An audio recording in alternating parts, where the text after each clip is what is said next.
Bom dia, bom dia por Deus, é isso aí, vamos estudar a lição da Escola Sabatina, parte de segunda-feira, pecado, sacrifício e aceitação. Olha só que interessante, a gente vai analisar justamente essa parte de segunda-feira, esses três aspectos, pecado, sacrifício e aceitação.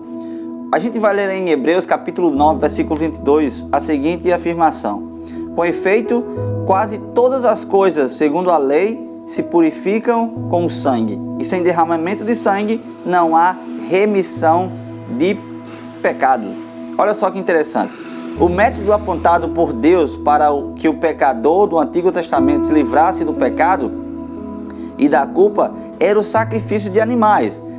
Dentro do sistema do santuário, a gente analisa ali com carinho, quando o ser humano pecava, naquele episódio ali do Antigo Testamento, eles levariam um cordeirinho sem defeito, teria que ser um cordeirinho sem defeito, até o santuário, e ele era oferecido em sacrifício para substituir ali, simbolicamente, os pecados daquele indivíduo para aquele animalzinho. E o sangue desse sacrifício era aspergido ali sobre o altar.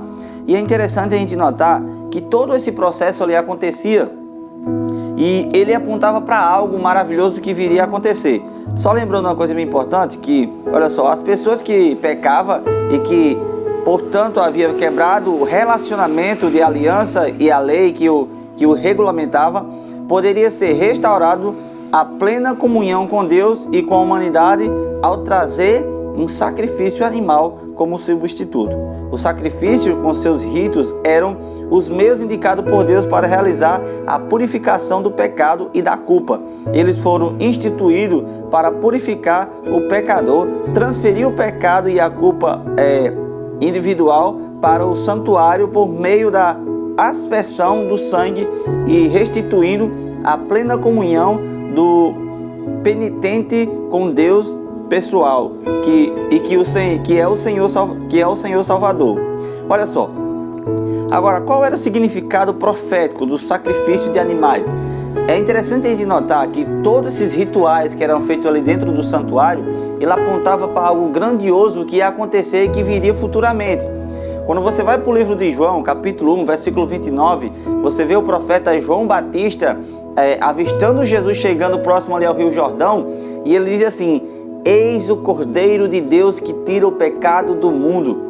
É interessante a gente notar essa expressão, esse falar de João Batista ali com respeito a Jesus, porque lá no santuário era oferecido um cordeirinho e o pecado era transferido para aquele cordeirinho simbolicamente. O pecado ali do indivíduo que pecou era transferido para um cordeirinho. E quando João Batista dá essa afirmação, ele já mostra ali o cumprimento da profecia descrito ali em Isaías capítulo 53, também falando justamente dessa ovelhinha, falando do próprio Cristo que viria. E olha só que interessante, nós temos sim, através desses relatos que a gente se encontra nos textos sagrados, o Cristo, Jesus Cristo, o Filho de Deus, ele veio a essa terra, ele se sacrificou por cada um de nós, ele se entregou. Assim como os cordeirinhos eram sacrificados no santuário, ele veio e se entregou por cada um de nós. O sangue de Cristo nos purifica de todo o pecado. Isso está aí lá em 1 João capítulo 1, versículo 9, que é interessante a gente notar também esse texto. Olha só como é interessante. 1 João capítulo 1, versículo 9, diz assim: se confessarmos os nossos pecados, ele é fiel e justo para nos perdoar os pecados e nos purificar de toda a injustiça.